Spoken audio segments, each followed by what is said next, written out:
What's up? What's up? What's up? How you feeling, man? I'm pretty lucky. Say what? I'm fine. I'm pretty fine. What? Yeah, I'm good. Okay guys, I'm SDPK Summerlin and I like to paint fun nerdy things. And today I'm painting a scene from Attack on Titan, specifically from Season 4, the final season. So here's your spoiler warning for you right now. If you are not caught up with the current episodes of Attack on Titan, please go back and watch them right now, because this is going to have some pretty major spoilers in it if you're not all caught up. However, immediately after you're done catching up, please come back and watch this video. I promise it's at least interesting. I think it's a pretty good video, and if you think it's a pretty good video too, please don't forget to like, comment, subscribe, and let me know what you think down in the comments below. So anyways, let's dive right into this painting, shall we? Just a little forenotice, with a lot of my paintings, I don't really know where I'm going with it. I just have the general idea of what I want to paint, like the property or show or game I want to paint, and I just kind of start going at it and I figure out what I want to paint on the fly from there. For this one, I didn't even know I wanted to paint Attack on Titan. I figured I was going to paint the next of my Pokemon series. I was going to paint Charmeleon next, but when I started to paint, I started feeling, you know what, I really love Attack on Titan and the new episode is coming out really soon. So I thought, why not just throw out some fan art and see what happens. So my original idea when I was painting this was kind of, I wanted to do something with the rumbling, because when we last left off at the last episode, we saw the rumbling actually taking place. You saw Eren and the Colossal Titans from the wall crossing the sea into Marley and just basically wreaking havoc, and that was a scene I wanted to portray right there. I wanted to have Eren behind all the Colossal Titans going onto Marley from the port, like the shore where all the ships were, and that's what I thought I was going to do. And I was going to have a bunch of like buildings and everything being destroyed, but as you'll see, I kind of did not follow through with that, and you'll see why. Something I did try to follow through with, though, however, is all the steam and the fog and clouds that are kind of protruding from the Colossal Titans as they march forward. I really wanted that to be like a major divide from the background to the midground, and so that's what I think you can see me doing right here. Because, you know, I've said it once and I'll say it 1,000 times, I think it's really important to have your background, your midground, and your foreground pretty clearly delineated so you can really tell what's going on in the image. Clarity is really big for any kind of viewer. When you have a big visual library, it's kind of easier to depict art and pictures so you know what's going on, but I think you need to keep in mind what the average viewer is going to see, and they're not going to pick out things as easily as someone who constantly is engaging with artwork and pictures and stuff like that. So you need to have everything be as clear as possible, and that's what I attempt to do in a lot of my paintings, especially in this one. Let me know what you think about that. Do you think this was a clear picture? Do you think many of my pictures so far have been kind of clear?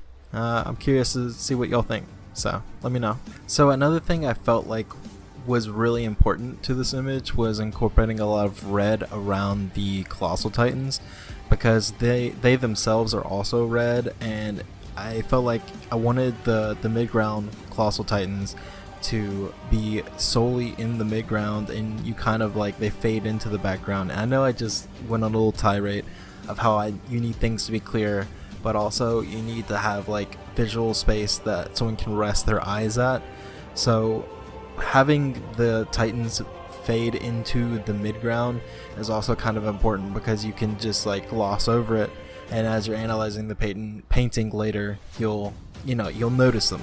So I wanted them to kind of fade together, but also the Colossal Titans are also really hot, so they should be red because they also catch things on fire like you'll see for focus of the image later.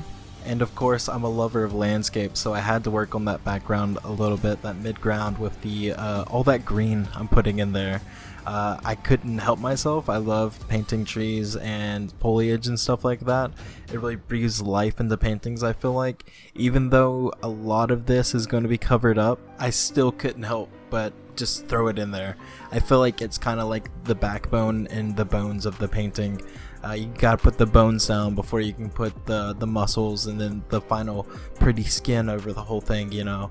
Kind of like Da Vinci would paint actual skeletons for all of his people with actual like real muscular like muscles and everything, anatomically complex and correct and everything. Not to compare myself to a great master like that or anything, but that's kind of where the idea comes from. However, before we go any further with this video, I have to give a couple shout outs to people that have been really inspiring me and motivating me to continue with my YouTube painting passion project. So first up, I have to give a big shout out to Viiviix. He has been constantly on that grind, and it really inspires me to keep putting videos out because he puts out videos like nearly every day, like 2 or 3 videos every day. He is pushing it hard, and that is really motivating.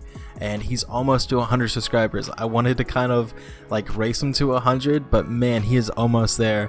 Last time I checked, he was like at 60 subscribers, and he's doing awesome. So Viiviix, my friend, I'm sending some love your way. I'm gonna put your description and my link down below.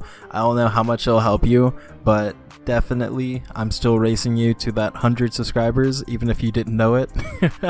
I'm like 30 subscribers down from you, but I'm sure I can make it up somehow. And of course, I can't forget Rick in Peace. He has been pushing my videos really hard, putting them out there, and I really appreciate that, Rick. If I'm gonna put your link in the description down below. He is streaming like all the time. He is really working on it, so if y'all can go show him some love too, that'd be amazing.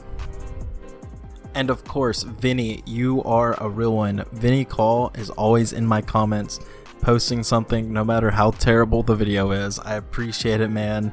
I'm gonna get to that Pokemon you want me to paint at some point. It might be years from now, but I'll get to it.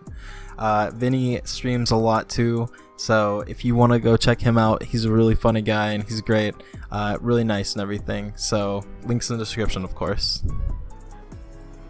So I think I've put off the elephant in the room long enough, which is I don't know where this painting is going at this point in the video when I'm painting Eren in the background. You can see that I'm painting Eren behind the Titans, and I'm liking how things are coming together. I think it's pretty cool, and it's a really interesting like dynamic with everything going on. I felt at the time I went for this weird perspective where like the whole land is curving around each other, so it's kind of like a circular perspective kind of thing. I didn't go on that too hard, but the idea was generally like impending doom, like no matter what's coming next, you're done for, you know. The world is collapsing around you at this point in time. So that's what I was going for, but besides that, I had no real idea of what to do, and I was kind of just piecing puzzle pieces together, which normally works out for me. But I was kind of stuck, and I hadn't seen the newest episode of Attack on Titan at this point in time because I wanted it to be special, and I wanted to watch it after I finished this painting, because this was kind of like my lead up to watching this episode. This was like a personal project where this was like reminding myself of, okay, what's the last thing that happened in Attack on Titan, and then after I finished this painting I was gonna watch it. But I was running on Steam at this point. There was not much else I could do, so I decided I was just going to take a little break on it. And that little break turned into a week, and that turned into weeks. So I decided I was just going to go see my family, which just so happened they lived in Alaska on the other side of the country, so that's what I went and did. But I'm not gonna lie, it really helped me with my mindset with this painting, you know, just taking myself out of that space and just clearing my mind, so when I came back I had a clear perspective of what I wanted to do. And in a way, I decided I was just gonna go ahead and watch the newest episode of Attack on Titan. I was just gonna go ahead and do it because I felt it was just gonna help me come back with a clear mind of what this painting should be. So that's where things took a big turn for me. That's where I decided to shift the focus away from Aaron's rumbling to the rumbling that was happening in the episode that we see, specifically with Hange's last stand. And it was pretty emotional for me because I love Hange as a character. She was definitely one of my favorite characters, and it was really sad to see her go, but she went in a way that was like kind of hilarious and epic at the same time. She was telling Levi, you know, don't ruin this for me, this is gonna be my epic exit, and it was kind of funny hearing her say that. It was also epic seeing her take down multiple like colossal titans, and I really wanted to capture that in this painting, so that's like the thing I went for.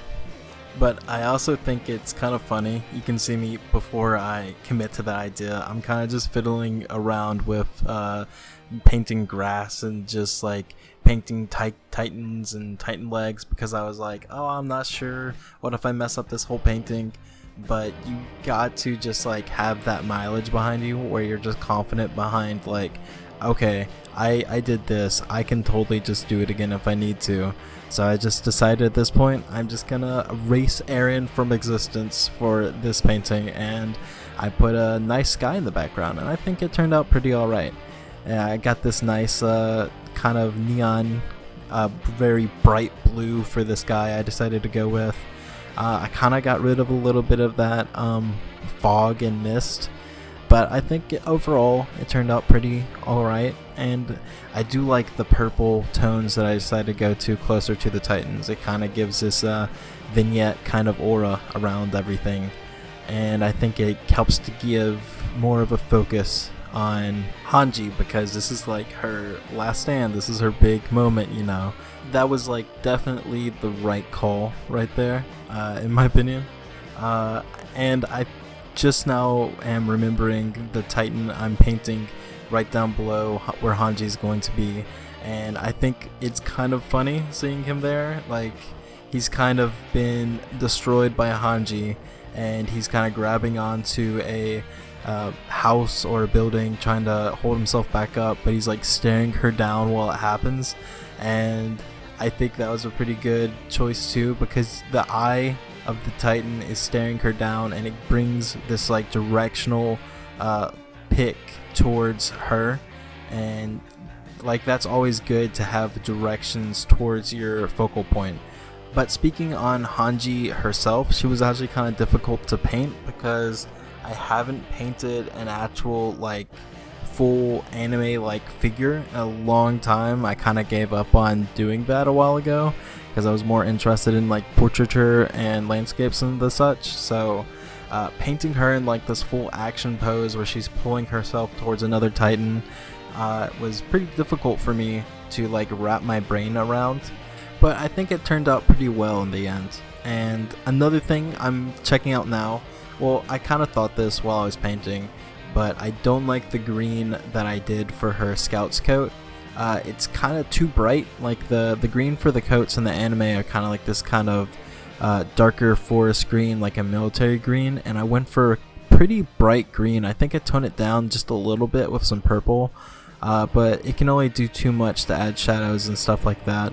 And I'm kind of disappointed I didn't get a nice shot of her Scout's emblem on her back, and her swords are kind of in an awkward position, but I really wanted to get that sword going all the way to the viewer, really drawing them in with a line of action, you know. So I think in the end it really kind of worked out.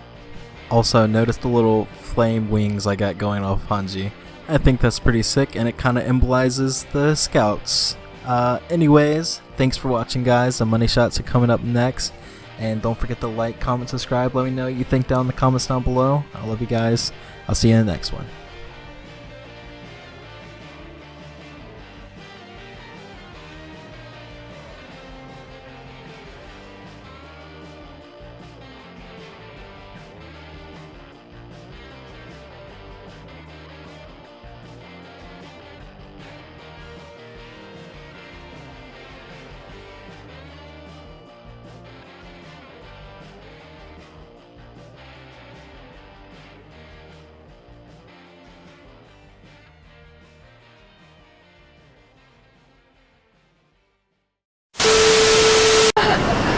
back home again. I can't wait to get back on the road again. Back again.